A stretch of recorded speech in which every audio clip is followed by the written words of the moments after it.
A continuación damos paso a Araceli Raimundo Izar, arquitecta especializada en arquitectura bioclimática, miembro del Comité Científico ASA, es decir, Asociación para la Sostenibilidad en la Arquitectura de Ámbito Nacional, presidenta del Clúster de Construcción Sostenible de Canarias, profesora en diversas ediciones de másteres relacionados con la sostenibilidad y las energías renovables, directora de la asignatura Edificación y Energía y de Construcción Sostenible. Entre sus publicaciones podemos mencionar Estrategias para la Ordenación Sostenible del Territorio Canario, y además forma parte del Manual de Arquitectura Bioclimática para Canarias, Sostenibilidad Energética de la Edificación en Canarias.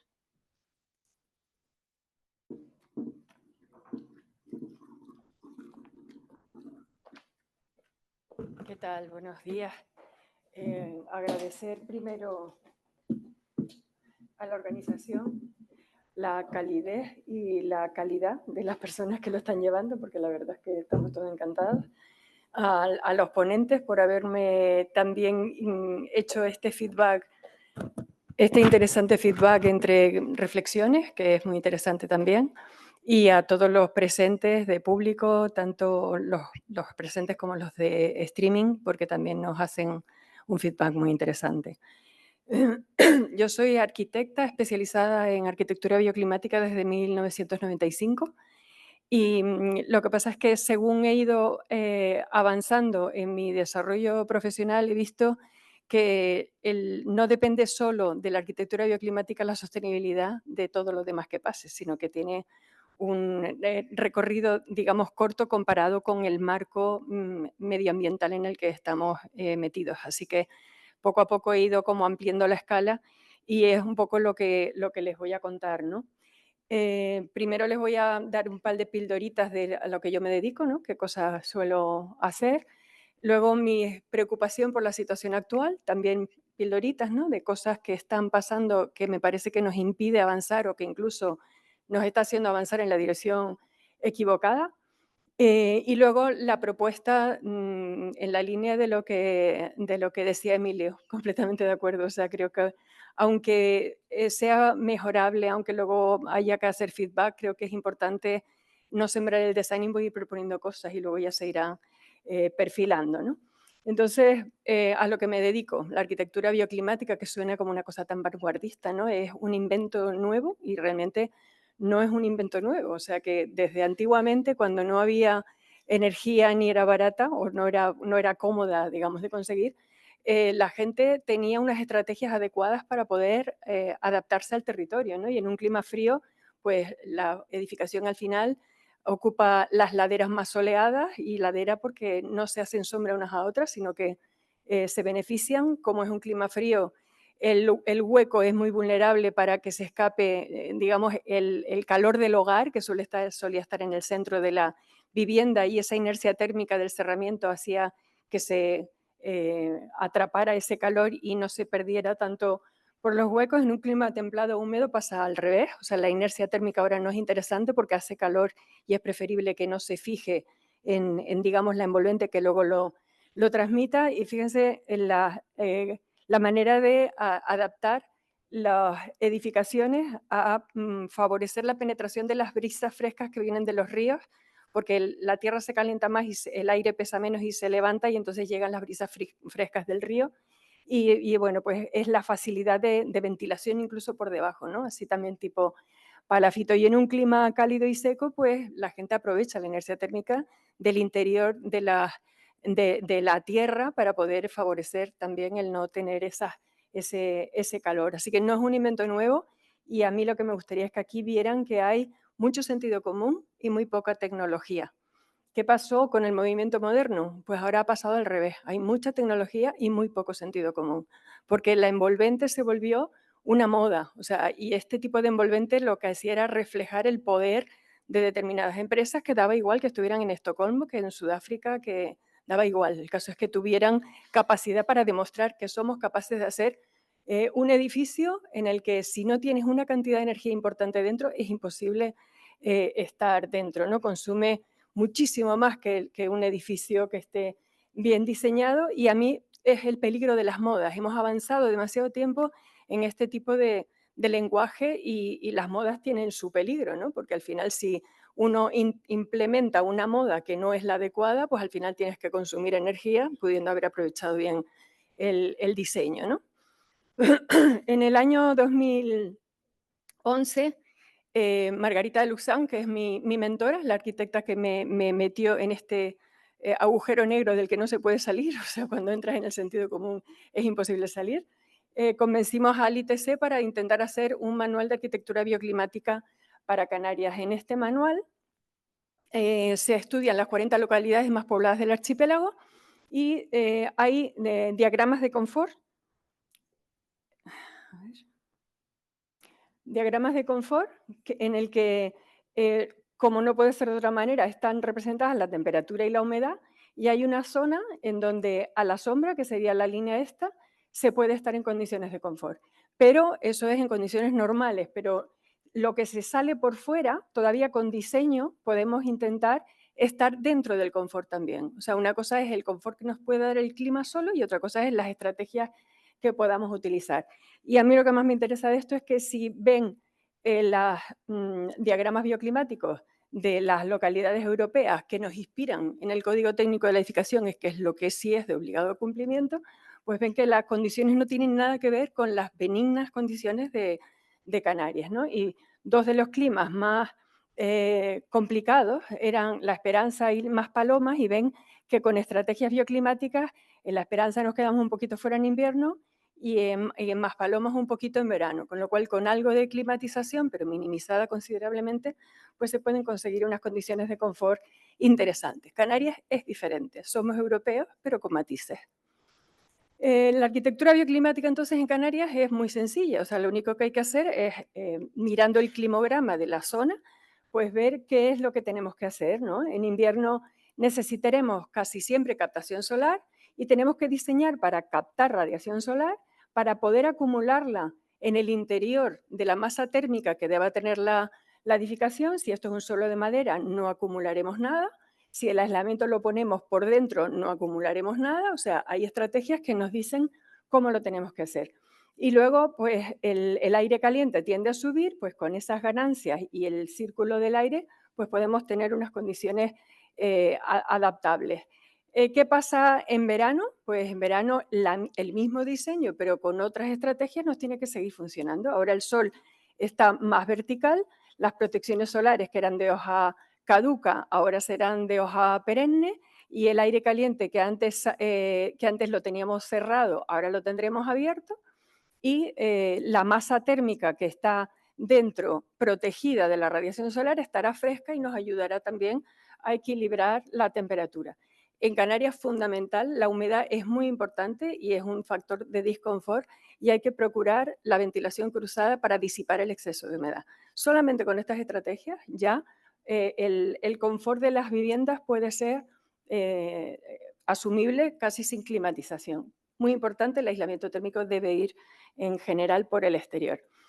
Pero ¿qué pasa? Que tenemos que captar radiación solar y para eso tenemos que tener la orientación adecuada, y resulta que la orientación estrella es la sur. En diciembre, en una orientación sur, el sol no sale exactamente por el este, sino desplazado hacia el sur, y se pone por el oeste, pero desplazado hacia el sur. O sea, en una fachada sur, desde que sale el sol hasta que se pone, si no tenemos obstrucciones solares, podremos tener toda la radiación solar que queramos. Y esa misma fachada sur sigue siendo interesantísima para verano, porque ahora el sol en junio, por ejemplo, sale por el nordeste y se pone por el noroeste, y en verano está tan vertical que es facilísimo intentar que no entre la radiación. Primera pregunta, ¿le interesa la radiación, esta reflexión, digamos, al urbanismo? Yo les animo a que cojan el Google Maps y miren y vean si hay urbanizaciones que de verdad tengan este concepto, ¿no? Y realmente lo vemos que no lo tienen, ¿no? Entonces, bueno, primera pregunta para el urbanismo, o sea, en planificación urbana el sur es importantísimo, y yo no lo veo tampoco en el planeamiento urbano el que se priorice el sur. Un ejemplo de vivienda bioclimática, por tener una referencia. Bueno, pues primero buscamos que la orientación sea la más adecuada, en este caso era hacia allá, los espacios principales darán hacia hacia allá, luego tener una envolvente adecuada, aislamiento térmico y carpintería, el aislamiento térmico asignatura pendiente absolutamente de la arquitectura canaria, protecciones solares, si son vegetales mejor, porque encima secuestraremos carbono, un espacio ya orientado para la fotovoltaica para que luego no impacte, una posibilidad de iluminar incluso los sótanos, podemos usar el sótano sin tener que encender la luz, agua caliente sanitaria también por renovables, que puede ser perfectamente por la fotovoltaica, de hecho ahora ya funciona mejor. Unos aljibes, uno para recogida de aguas grises y otro de lluvia para poderla reutilizar, porque las aguas grises hay sistemas ahora de depuración natural y se pueden depurar y se pueden reutilizar en un huerto ecológico. En este caso, un análisis DAFO de la parcela, qué ventajas, qué inconvenientes tiene y tratar de buscar las soluciones más adecuadas aprovechando el relieve también, que eso es importante. Otro caso, ya empezando a nombrar resiliencia, que es algo que se ha nombrado mucho aquí, un edificio de 12 viviendas y 100 plazas de garaje en el barrio del Toscal. Ese lo impulsamos, fue una promoción familiar y bueno, pues en el barrio del Toscal un tema crucial es que los edificios no tienen garaje, ¿no? Entonces era una parcela que tenía asociado el patio de manzana también, solamente se podía construir 20 metros de vivienda, pero por debajo de la parcela garajes se podían construir todos los posibles. Entonces hicimos 2 sótanos de este tipo para gente que viviera fuera, ¿no? Con su ascensor independiente, su caja de escalera independiente. En la planta baja aparcan los que viven en el edificio y es un garaje que está iluminado y ventilado naturalmente, no hay que poner equipos forzados. Y luego en la planta encima del garaje, una zona naturalizada del patio de manzana y bueno, cada uno tiene en la planta de abajo y en la planta de arriba tienen también espacios verdes, ¿no? Ahí ven un poco el diseño un poco bioclimático también, que partíamos de una mala orientación que nos dio el urbanismo, pero bueno, se hizo todo lo que se puso por mejorarlo. Este es el patio de manzana, es la primera fachada con aislamiento térmico por el exterior que se hizo en Canarias. Tuvimos que traernos una empresa de fuera y pagarle la pensión para que se quedaran hasta que se acabara. Y los garajes con iluminación y ventilación natural. Resiliencia, fue un espacio maravilloso para pasar la pandemia, por ejemplo, ¿no? O sea, todo el mundo tenía un espacio donde salir y el espacio común también, ¿no? La naturalización del espacio urbano, esto es fundamental y sería bueno que fuera bioclimática también. O sea, vemos calles en las que cuando hay arbolado a los dos lados se le pone el mismo árbol y a lo mejor las fachadas no tienen nada que ver. A lo mejor una es norte y otra es sur. Y en la sur puede ser que nos interese poner hoja caduca, por lo que contaba antes, pero en la norte si no te va a dar radiación solar durante el invierno, ¿por qué no puedes poner de hoja perenne? O sea, creo que son cosas que tampoco se tienen en cuenta en el urbanismo bioclimático y desde luego el arbolado va a ocupar un papel relevante en la lucha contra el cambio climático. Pero ¿qué pasa con el tablero de juego? ¿No? Pues yo siempre digo, yo me estoy dedicando a la ficha y a sacarle brillo y si luego el tablero no está en buenas condiciones no se puede jugar la partida, ¿no? O sea, el- miren, el residencial, que es un poco a lo que yo me dedicaba, con respecto a la distribución de la demanda energética, es pequeño comparado, por ejemplo, con estos dos, transporte terrestre y transporte aéreo, ¿no? El transporte aéreo vinculado a las rebajas en la residencia y, por supuesto, en nuestro 40% del PIB, que es el turismo, y el transporte terrestre, pues ahora lo vemos. ¿Qué cosas me inquietan y que yo entiendo que el Gobierno de Canarias tiene que cambiar sí o sí? El tema de la certificación energética, por ejemplo, lo comentábamos el otro día, ¿no? Cuando se hace el código técnico, se determina cuál es la zonificación climática para ver qué cosas tienes que cumplir, solamente con dos valores, la radiación y los grados día. ¿Y la humedad? Es que la humedad es fundamental y sobre todo en Canarias, pues ahí no está, ¿no? Y es evidente que hay que ponerlo. Y luego tenemos, por ejemplo, con esa fórmula endiablada, se calcula cuál es la zonificación climática de la capital y luego ya depende de la altura del municipio de referencia, pues tenemos otra zonificación climática, la altura solo. O sea, les da igual que sea norte que sea sur y todos sabemos perfectamente que la misma cota en vertiente norte que en vertiente sur no es igual, no tiene las mismas condiciones. Y esto es lo que sí es obligatorio. El Mavicán es de referencia, nada más, y seguramente estará metido en un cajón, pero este es el que es obligatorio para Canarias. O las incongruencias, como comentábamos también, de la certificación energética.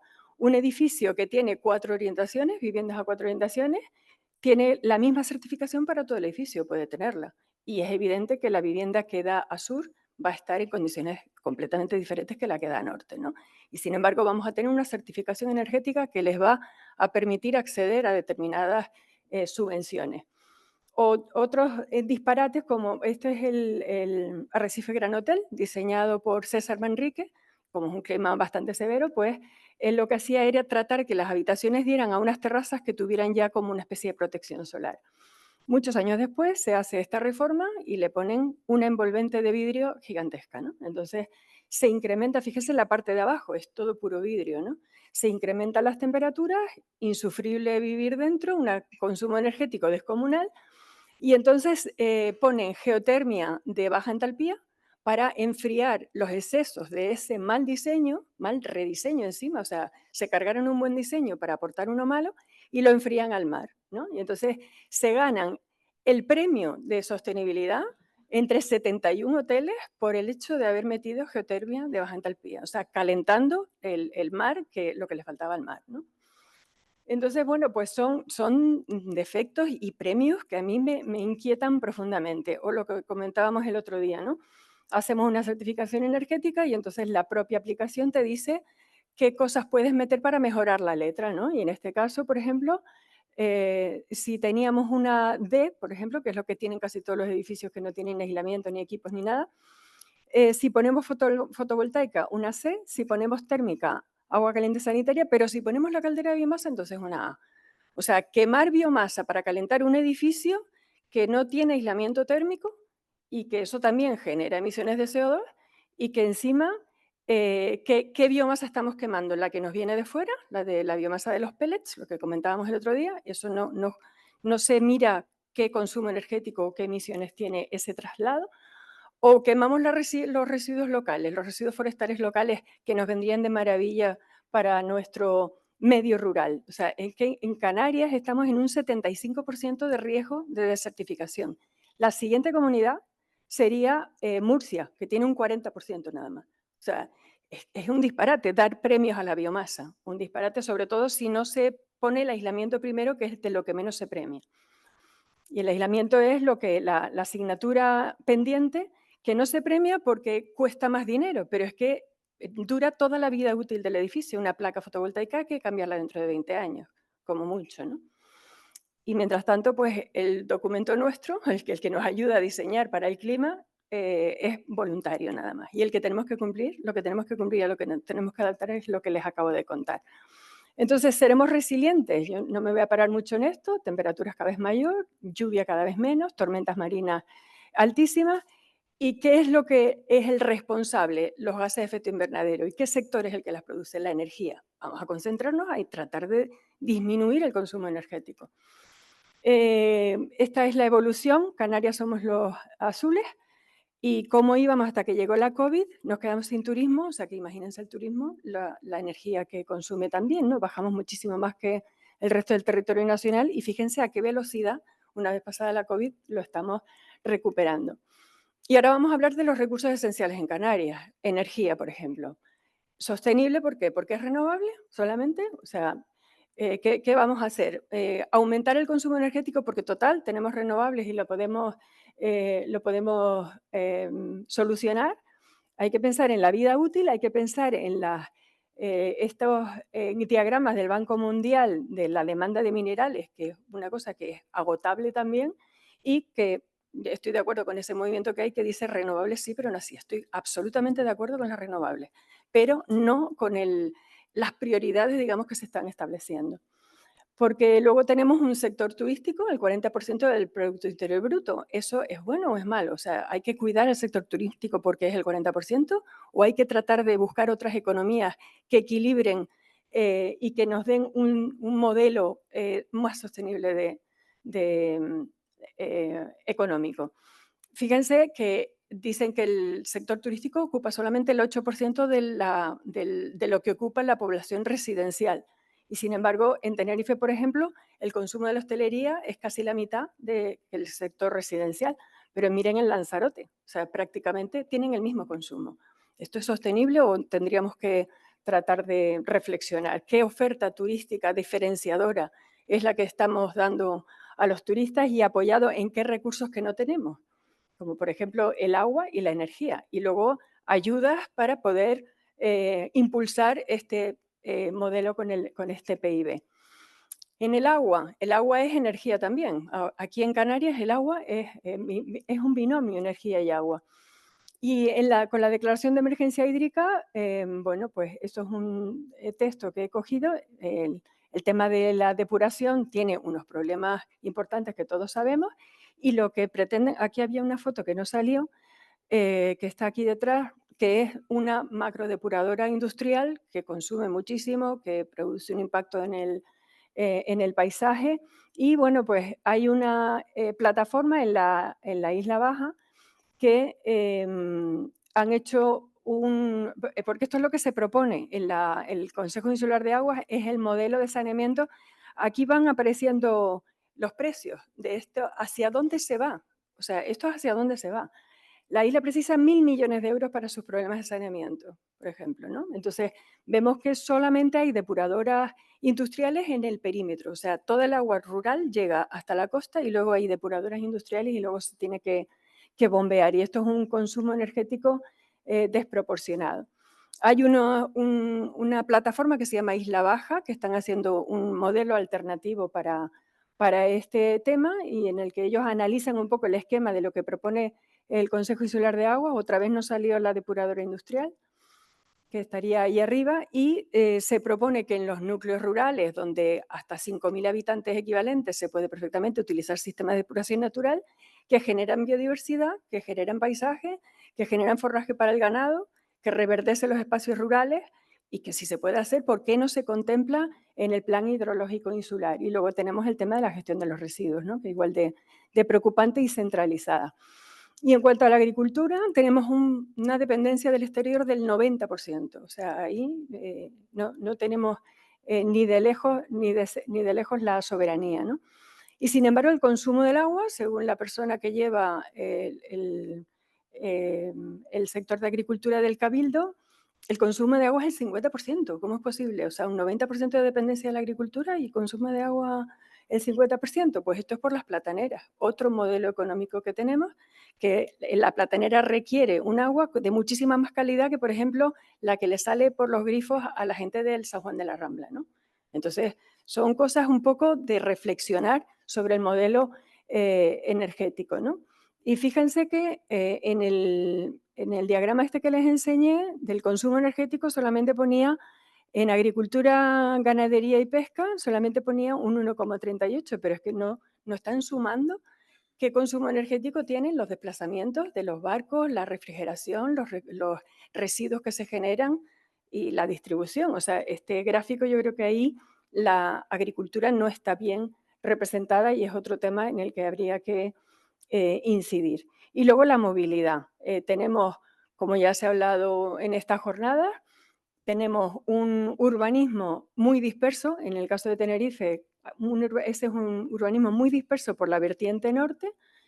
Y luego tenemos un modelo económico bicéntrico, o sea, la gente trabaja sobre todo en la capital y en el sur. Entonces se genera una movilidad que es insostenible si no hacemos una mezcla de usos en el territorio y generamos nuevas economías desplazadas. O sea, esto da igual que le pongas coche eléctrico, el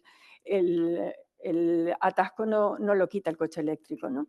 Entonces, aquí es donde hay que incidir y luego preocupante también. O sea, ves el plan de movilidad sostenible que se propone desde el Cabildo y si antes ya era controvertido lo del tren del norte y el tren del sur por el tema básicamente de impactos con respecto a densidades, o sea, está claro que el tranvía para comunicar al área metropolitana está clarísimo, pero los otros dos, tren del norte y tren del sur, pues hay mucha gente que no estamos de acuerdo con ese modelo. Sobre todo porque no hay ningún ejercicio de disminuir las necesidades de movilidad previo. Entonces, bueno, ahora en este dibujo ven que no solamente es el tren del norte, el del sur, sino también el del oeste, y uno que cruce desde la Orotava hasta Güímar. O sea, es muy preocupante. A mí por lo menos me preocupa muchísimo.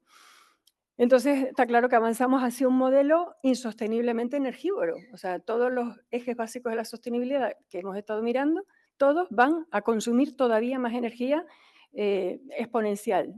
Entonces yo creo que lo que hay que hacer en un nuevo modelo energético es no hablar solamente de tenemos una demanda, vamos a ver cómo la convertimos en renovables. Tenemos que ver qué demanda tenemos y cómo podemos reducirla con ahorro, y luego ya las renovables estarían mucho más cerca y serían mucho más eficientes, ¿no? Sobre todo si involucramos a la ciudadanía. Entonces, ¿seremos resilientes? Esta es una imagen, ese pobre árbol pues está siendo muy resiliente, pero la copa está estupenda y miren lo mal que lo está pasando abajo, ¿no? Nosotros podemos o completarle el muro por fuera y darle un respiro, o podemos quitarle un cacho de muro más, que es lo que yo entiendo que hacia dónde vamos nosotros, ¿no? O sea, que somos un agente perturbador y vamos a perturbar más todavía, ¿no? Entonces, propuestas para la ordenación del territorio, ecoejes, ¿no? Entonces, bueno, esta es una metodología que lo que quiere hacer es una metodología integrada en el desarrollo sostenible, aplicada a una franja de territorio en la que se aprovecha el desnivel y donde se tratan de favorecer economías de kilómetro cero acordes con los recursos. O sea, y tratando además, o sea, son franjas en el territorio que tratan de recuperar el encuentro que nunca debió perderse entre lo urbano y lo rural. Los principios inspiradores de estos, el modelo, bueno, otro de mis maestros, Faustino García Márquez, que decía que tenemos que ir a modelos policéntricos, no el modelo bicéntrico que antes veíamos. La estrategia campesina del aprovechamiento múltiple y vertical del suelo, ellos sí que sabían, ¿no? Y de hecho muchas veces el terreno son suertes en sentido longitudinal para poder aprovechar ellos mismos el agua en vez de que riegue y le vaya a la parcela del de abajo. Este libro que me parece fantástico, de Roque Calero, Los cimientos de un mundo sostenible. Y este libro de Federico Aguilera y Juan Sánchez y muchísimos más autores, Canarias, Economía, Ecología y Medio Ambiente, me parece muy, muy revelador.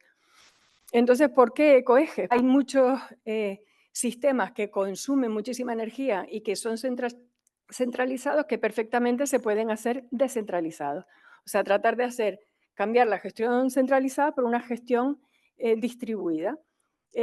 Tratar de reflexionar sobre el modelo económico, o sea, que no se centre solo en el PIB, sino también en las condiciones que garanticen una mejor calidad de vida a la ciudadanía y que vayan hacia su autosuficiencia y la preservación de los ecosistemas y, por supuesto, apoyadas en prácticas de desarrollo socialmente construidas y consensuadas que garanticen la resiliencia y la adecuada gestión de los riesgos y dependencias. Es decir, lo que ya les he contado, más participación ciudadana desde el principio, ¿no?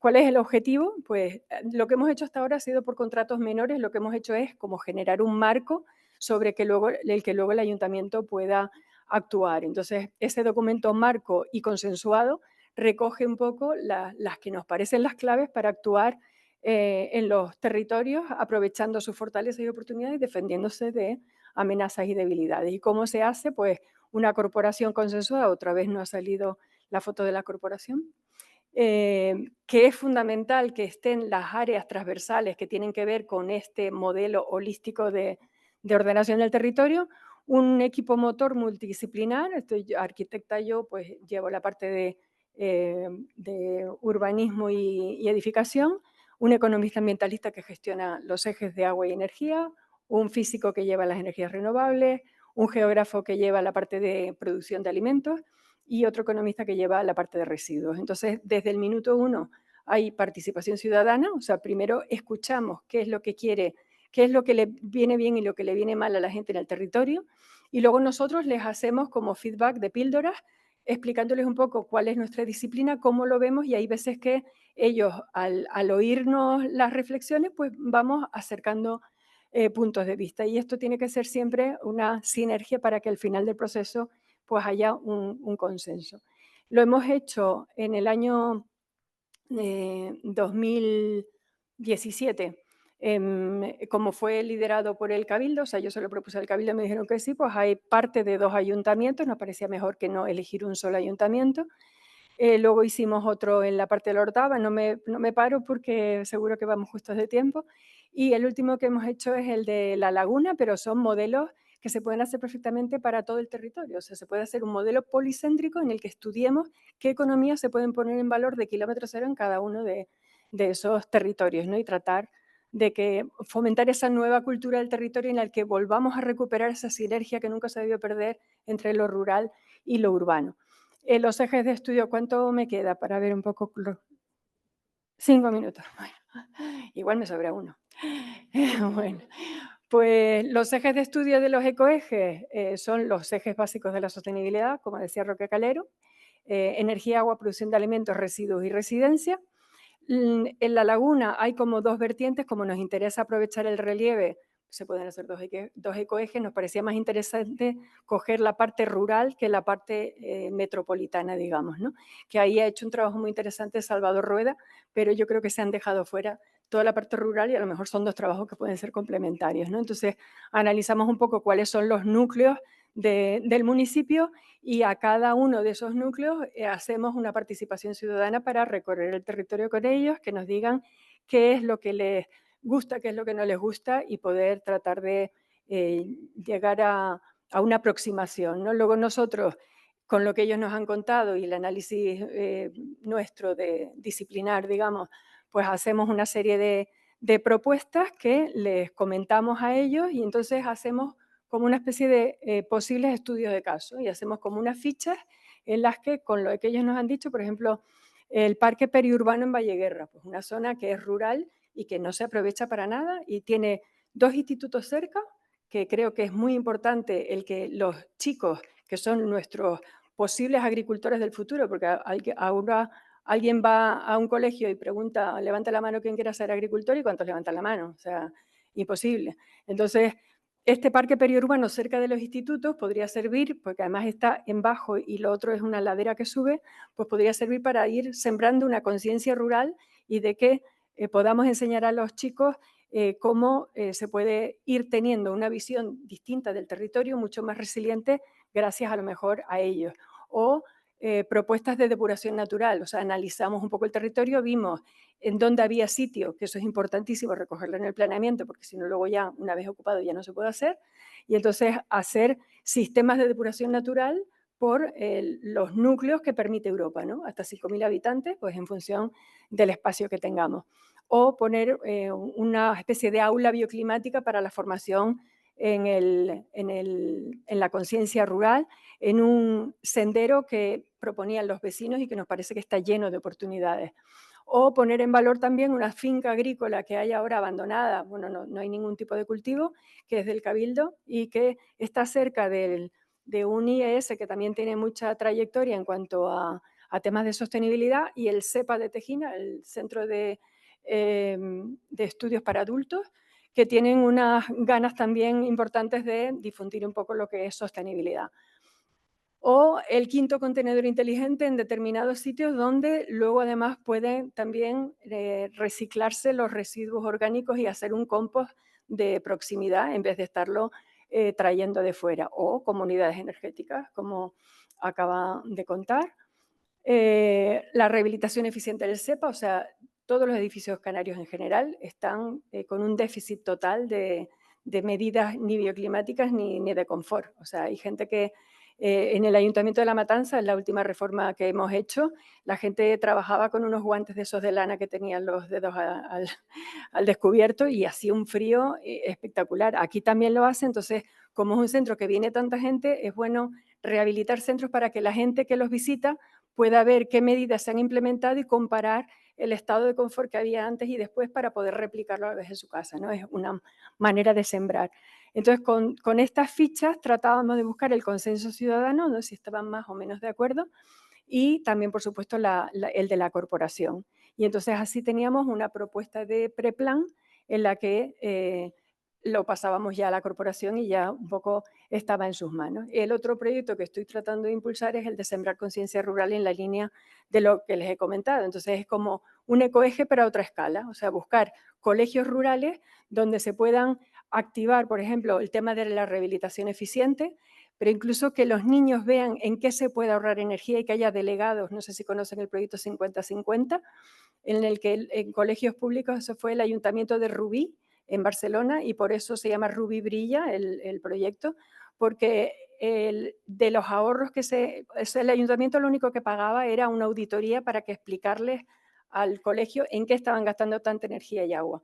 Luego nombraban unos delegados y ellos se responsabilizaban de poder ahorrar energía y agua. Y todos los ahorros, la mitad los utilizaba el ayuntamiento para mejorar la eficiencia del centro y la otra mitad se lo daban al colegio para que mediante participación ciudadana pudieran decidir en qué lo querían gastar, ¿no? Me parece que son medidas importantísimas para meter el núcleos escolares que no solamente lo tienen también personal de mantenimiento, los profesores y los propios alumnos, sino que además es los alumnos en sus casas, o sea, el stand-by de los enchufes, seguro que le llaman la atención a los padres cada 2 por 3, ¿no? Y yo creo que está bien. Entonces, ver que involucrarlos en el cambio, digamos, de consumo energético, porque ahí estaría metido también la mejora de la envolvente térmica. O si son edificios del medio rural, normalmente tienen un poco de espacio rural asociado y la posibilidad de hacer un sistema de depuración natural también, involucrarlo, agricultura ecológica y, bueno, gestionar también el tema de los residuos. O sea, es una manera de que la parte del huerto urbano a lo mejor no tiene que ser ocio, sino que puede ser una parte de la asignatura, que ellos vayan visibilizando que puede ser una asignatura para luego. Entonces, ya para terminar, ¿qué hacemos? A mí me encanta este párrafo de Carlos Verdaguer, tanto en los orígenes remotos de la ciudad como en los recientes del urbanismo como disciplina surgida para mitigar el impacto urbano y territorial del industrialismo, la relación relativamente equilibrada entre campo y ciudad fue una constante que se mantuvo hasta que la progresiva fragmentación entre áreas de conocimiento e intervención contribuyó a un paulatino desencuentro entre ambos, de desastrosas consecuencias en términos sociales, ambientales y económicas. La tarea que se presenta desde la óptica de la sostenibilidad integral es propiciar el reencuentro a través de una nueva cultura del territorio. O sea, eso es un poco el resumen de lo que se trataría de hacer. En arquitectura tenemos muchísimo que hacer en cuanto no solo a construcción que sea bioclimático, sino rehabilitar lo que ya está construido y que no tiene condiciones buenas de habitabilidad. Energías renovables, por supuesto, cuanto más distribuida mejor. Adaptar la normativa actual a las particularidades nuevas, o sea, que dejen de dar premios a lo que realmente es insostenible. Y luego en la planificación del territorio es evitar la dispersión urbana, o sea, la compacidad y la mezcla de usos es fundamental. Propiciar el urbanismo bioclimático, gestionar el agua y la energía aprovechando el relieve, prever espacios para la depuración natural y favorecer redes para la reutilización agraria. Normalmente están núcleos urbanos y núcleos urbanos abajo en la parte del mar y núcleos más rurales. Las aguas depuradas naturalmente del núcleo rural, hay una franja en la que pueden ser reutilizadas perfectamente. Y hay cultivos donde no se podría, pero hay otros cultivos donde sí se podría, pues porque vamos a renunciar a reutilizar esas aguas. Favorecer modelos económicos policéntricos mediante los ecoejes, fomentar las economías de alcance, reducir las dependencias, reencuentro con lo rural, una nueva cultura del territorio y sembrar conciencia rural, que me parece fundamental. Entonces, nada, perdón, me alargué un poquito. Muchísimas gracias.